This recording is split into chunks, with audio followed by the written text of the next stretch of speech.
सभी चौकीदार भाइयों को जय हिंद। मैं दुर्गेश गोस्वामी, जिला गोंडा, थाना कटरा बाज़ार।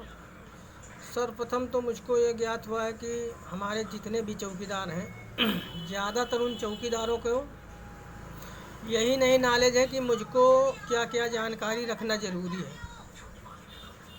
तो सर्वप्रथम जानकारी ये रखना ज़रूरी है आपको आपके कप्तान साहब जो हैं उनका मोबाइल नंबर अनिवार्य है आपको। उसके बाद आ जाइए आप सीओ साहब का नंबर रखिए, अपने सर्किल सीओ का नंबर। फिर आ जाइए आप थाने के एसओ साहब हैं, उनका सीयूजी नंबर आप रखिए। उसके बाद आ जाइए बीट सिपाही, जो बीट सिपाही है उनका नंबर, और बीट के आपके जो दरोगा हैं उनका नंबर रखना अनिवार्य है। उसके बाद फिर ग्राम सभा में आ जाइए आप, ग्राम सभा में ग्राम प्रधान का नंबर रखना अनिवार्य है। उसके बाद जो बीडीसी होते हैं उनका नंबर रखिए, और फिर सदस्य जो होते हैं उनका नंबर रखिए। फिर आपके हलके में लेखपाल कौन है उनका नंबर रखिए आप। आशा का नंबर रखिए आप, एनम का नंबर रखिए। इतना ये हो गया नंबर वाला बात। उसके बाद आपको सर्वप्रथम ये ज़रूरी है कि आपके गांव में कुएं कितने हैं, ये जानकारी आपको एक रजिस्टर बना करके उसी में रखना है सब।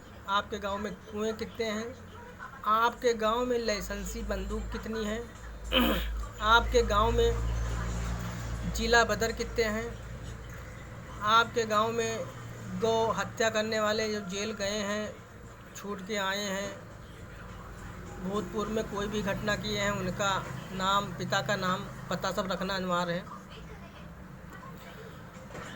आपके गांव में स्कूल कितने हैं, प्राथमिक विद्यालय या प्राइवेट स्कूल जो भी है वो भी रखना ज़रूरी है।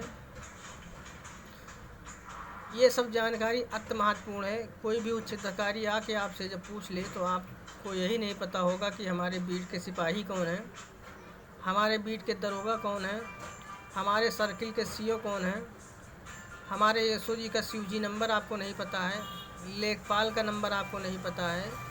तो ये जितनी बातें मैं बता रहा हूँ विशेष करके सभी चौकीदार ध्यान से इसको सुने, और एक डायरी भले आप 10 रुपये का कापी ले लीजिए और उसमें ये नाम, मोबाइल नंबर, पद, ये सब रखना अनिवार्य है। क्योंकि ये इतना, मान लीजिए हम 2500 से पाते हैं कुछ भी है, मगर इतना कर्तव्य अपना है कि अगर कोई अधिकारी कुछ पूछ ले तो ज़्यादातर चौकीदारों को यही नहीं पता है कि हमारे बीट के सिपाही कौन है, हमारे बीट के दरोगा कौन है, हमारे थाने का सीयूजी नंबर क्या है, हमारे सर्किल के सीओ कौन है, हमारे ज़िले के कप्तान कौन है, यही सब जानकारी नहीं है। तो ये सब जानकारी अति महत्वपूर्ण जानकारी है, आप लोग रखिए, और जानकारी रखना ज़रूरी है।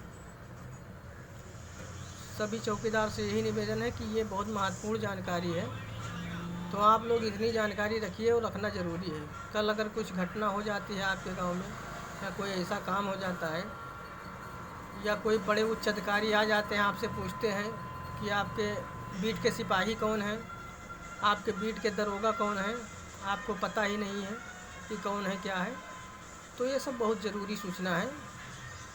और उसके बाद लाइसेंसी बंदूक आपके हलके में कितनी है, कुआं कितने थे, भले वो निष्क्रिय हो गए हों मगर कुएं की भी बहुत जरूर लिखा पढ़ी होता है। उसके बाद जिला बदर हो गए, गौ हत्या वाले हो गए, आपके गांव में कितने हैं, या जो ज़्यादातर दारू बनाता हो, दारू बनाने में कई बार जेल जा चुका हो, उसका नाम, पिता का नाम और पता रखना बहुत ज़रूरी है। तो ये सब बातें आप लोग ज़रूर नोट रखें, कहीं कांड हो जाए, कुछ भी हो जाए तो आप फटाफट बता सकें। और एक ज़रूरी सूचना ये है कि अगर कभी भी आप कोई भी सूचना अपने सिपाही को देते हैं तो उसकी रिकॉर्डिंग ज़रूर रखें आप। रिकॉर्डिंग रखने से होता है कि कहीं कुछ हो जाए तो सिपाही अगर ये कहे कि हमको सूचना नहीं दिया गया, तो आपके पास प्रत्यक्ष प्रमाण रहेगा कि सर महोदय, मैंने आपको फला डेट में फला टाइम आपको ये सूचना अवगत कराया, आगे काम आपका करना न करना, क्या किए क्या नहीं किए, हमको जानकारी नहीं। तो ये सब बहुत विशेष ध्यान रखने वाली बातें हैं। सभी को मैं यही बताना चाहता हूँ कि इसके बारे में सभी को जानकारी रखना बहुत ज़रूरी है। जय हिंद, जय भारत। जिनको भी मुकदमा संबंधी जानकारी चाहिए या कोई भी समस्या हो तो वो हमारे मोबाइल नंबर पर संपर्क कर सकते हैं।